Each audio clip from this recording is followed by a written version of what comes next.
Bom, agora a gente vai começar a falar um pouco mais sobre as enzimas digestivas presentes no nosso pâncreas, produzidas pelo pâncreas exócrino. Nessa tabela, a gente pode observar que as enzimas elas podem ser classificadas de acordo com o substrato que ela atua, né? A gente tem basicamente 4 conjuntos de enzimas. Uma delas que atua na digestão de proteínas, são as proteases. Outras enzimas pancreáticas que atuam na digestão do amido, ou seja, carboidrato, a alfa-amilase pancreática. Enzimas que atuam na digestão de lipídios. O pâncreas produz 3 enzimas: a lipase pancreática, a colesterol esterase e a fosfolipase. Ainda, o pâncreas ele é responsável pela produção das nucleases. Em particular, as nucleases, a gente não vai falar mais detalhes assim ao longo das aulas. Eu só vou mencionar nesse ponto. Que são enzimas que digerem os nossos ácidos nucleicos, tanto o RNA quanto o DNA. Então, é interessante pensar que quando você ingere um alimento, seja ele de origem animal ou vegetal, essa célula possui RNA e DNA, e os ácidos nucleicos presentes ali no seu alimento vão ser absorvidos. Antes disso, você digere eles. Você não precisaria absorver a molécula toda, mas você digere os nucleotídeos, adenosina, timina, né, guanina, né, esses nucleotídeos. E para isso você precisa dessas nucleases, a desoxirribonuclease, que digere DNA, e a ribonuclease, que digere RNA. Tá? Então, basicamente, a gente absorve esses nucleotídeos da nossa alimentação, mas antes ele tem que passar por esse processo enzimático que digere essas moléculas. Vamos entender um pouquinho como que se dá o processo de digestão de todos os nutrientes. Isso vale para qualquer um desses nutrientes. Veja que a gente dividiu em macronutrientes, né, proteínas, carboidratos e lipídios, e também vale para as nucleases. Basicamente, a digestão é um processo de quebra de uma molécula maior numa molécula menor, que é capaz de ser absorvida pelas células epiteliais do trato gastrointestinal. E toda reação enzimática de digestão, ela é uma hidrólise. O que é uma hidrólise? Basicamente, ela é uma enzima que atua numa molécula maior, que ela tem uma ligação química covalente, tá aqui. E essa enzima, ela, ao agir sobre essa molécula, ela adiciona uma molécula de água, sendo que uma parte daquela molécula maior fica com o radical hidroxil e o outro, né, fica com o hidrogênio. Por isso que, assim, por que a gente sente sede depois de uma refeição? Por 2 razões. A primeira, aliás, 3 razões eu diria. A primeira é essa, que você quebrar as moléculas, fazer a digestão, a hidrólise, você requer água. Então, a parte dessa água vai ser utilizada, do seu corpo vai ser utilizado para esse processo. Então, seu corpo está doando água para esse processo, para você poder quebrar as partículas de alimento em pedaços menores que são possíveis de ser absorvidos. Um outro motivo é que frequentemente você ingere sódio, e isso você tem uma questão de osmolaridade aí que faz com que uma parte da sua água, você perde essa água para o bolo alimentar, pelo menos temporariamente. Então você tem uma secreção de suco gástrico, uma secreção de suco pancreático, bile, enfim, e tudo isso, saliva, tudo isso é seu corpo doando água para o bolo alimentar temporariamente. Depois você vai absorver essa água, mas nesse processo, você, entre aspas, né, você sofre uma leve desidratação que acaba acionando o mecanismo de sede. E aí isso faz com que você sinta sede. Mas todo o processo de digestão, de certa maneira, tem um consumo de água. E o contrário, na hora que você forma novamente glicogênio, você gera água nesse processo. Mesma coisa quando você forma triacilglicerol ou proteínas. Bom, vamos falar um pouquinho agora sobre a digestão de cada macronutriente. Vamos iniciar com os carboidratos. O que são os carboidratos? Na realidade, a gente poderia dividir os carboidratos em três classes. Os monossacarídeos, que são as formas mais simples, principalmente as hexoses, que é a glicose, a frutose e a galactose. Nossa dieta é relativamente pobre em monossacarídeos, pode conter alguma quantidade de glicose, principalmente frutose, eu acho que é o mais comum de a gente ingerir, é o açúcar da fruta, por exemplo, então as frutas naturalmente têm frutose, e o leite tem muito pouca galactose sozinha, então não é comum nossa dieta conter monossacarídeos, né, exceto a frutose, dependendo daquilo que você come. Ainda, dependendo da sua dieta, você pode ter uma quantidade razoável de disacarídeos. E disacarídeos nada mais é do que dois monossacarídeos, um ligados ao outro. Uma glicose com uma glicose, a gente chama de maltose. Uma glicose com frutose, isso é a sacarose, que nada mais é do que aquele açúcar refinado comum que vocês usam. Então, quando vocês pensam em açúcar, é sacarose. Ou seja, se você quebrar a molécula de sacarose, metade vai ser frutose, metade vai ser glicose. E você tem também a lactose, que é o principal açúcar presente no leite, que nada mais é do que uma glicose ligada a uma galactose. Normalmente, nossa dieta também não é rica em disacarídeos, exceto se a gente come muita porcaria.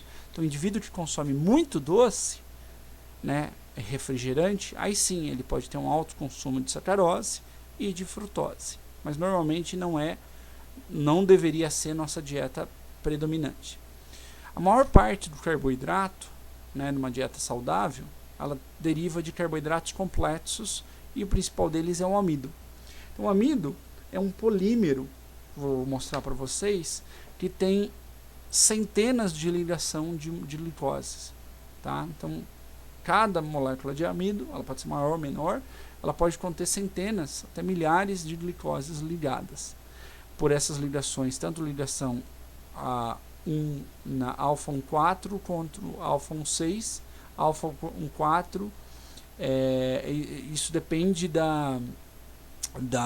do carbono da hexose, elas são hexoses, tem 6 carbonos, dependendo do carbono em que essa ligação química acontece. Ela é alfa 1,4 quando não tem ramificação, ela é alfa 1,6 quando produz essa ramificação. O glicogênio também é muito parecido com o amido. E aí, o que você precisa para digerir essa molécula de amido ou glicogênio? Você precisa de uma enzima chamada amilase, ou alfa-amilase. Tá? Alfa porque a ligação é na porção alfa, e, por exemplo, fibras alimentares é na porção beta, que não é passível de digestão. A gente não tem enzimas digestivas que digerem fibras alimentares como celulose, né? Nenhum animal, nem a vaquinha que consome capim. Quem tem essas enzimas são bactérias que agem em simbiose com, por exemplo, ruminantes e fornecem parte do nutriente que ela utiliza da digestão dessas fibras alimentares. Esses nutrientes são parcialmente repassados para o animal, né, que abriga eles. Voltando então em relação ao amido, basicamente a gente precisa das enzimas amilases, e a gente tem duas amilases, tanto a alfa-amilase salivar, que é chamada pitialina, quanto a alfa-amilase pancreática. Tá? Esse é um processo relativamente simples de digestão. Nossa capacidade absortiva de a glicose a partir do amido é altíssima. A gente absorve mais de 99% de toda a glicose que a gente consome a partir do amido, porque é muito eficiente isso. Então, mesmo se você não tivesse a alfa-amilase salivar, a alfa-amilase pancreática daria conta desse processo. É muito eficiente, muito fácil. O que a alfa-amilase faz e gera como produto final? Maltose, né, que é um disacarídeo, maltotriose, que é um trissacarídeo, ou pequenos carboidratos, que são as destrinas. Então, quando o indivíduo consome uma maltodestrina, na realidade está consumindo um amido parcialmente digerido. Tá? É interessante, eu acho que muita gente utiliza em suplementos, né, maltodestrina, E basicamente é isso. É um amido já previamente digerido pela alfa-amilase. Portanto, quando o indivíduo consome uma destrina, o que ele quer é absorver isso com rapidez, porque não é sequer necessário a alfa-amilase para esse processo. Mas vejam, nós conseguimos absorver de trisacarídeos ou destrinas, né, ou mesmo esses outros disacarídeos, sacarose e lactose? A resposta é não. Nosso intestino ainda não é capaz de absorver esse tipo de substância. Ela tem que ser quebrada em monossacarídeos. Então o nosso intestino só absorve monossacarídeos, não absorve disacarídeos ou polissacarídeos maiores. E o que é necessário então para concluir a digestão tanto desses produtos da amilase quanto os demais disacarídeos? Enzimas produzidas pelo nosso intestino. Então, a digestão de carboidrato poderia ser dividida em, digamos assim, duas etapas. Uma primeira etapa, que é a amilase quebrando as moléculas de amido ou glicogênio. Na verdade, nosso consumo de glicogênio é zero praticamente, a menos que você coma um animal imediatamente após o abate, né? Essa carne que fica, vamos dizer, no açougue, ela vai perdendo glicogênio. Então, quando você consome a carne, você não tem glicogênio. Então, nosso consumo de glicogênio é praticamente zero. Mas se a gente consumisse, digeriria como um amido. Tá? Então, essa primeira etapa, a amilase quebra o amido ou glicogênio em moléculas menores. E depois, enzimas produzidas pelo intestino, pela borda escova, ou seja, pelos seus enterócitos, finalizam o processo de digestão dos carboidratos. O nosso intestino produz pelo menos 4 enzimas, que é a sucrase. O que a sucrase faz? Ela quebra a glicose, ela quebra a sacarose em glicose e frutose.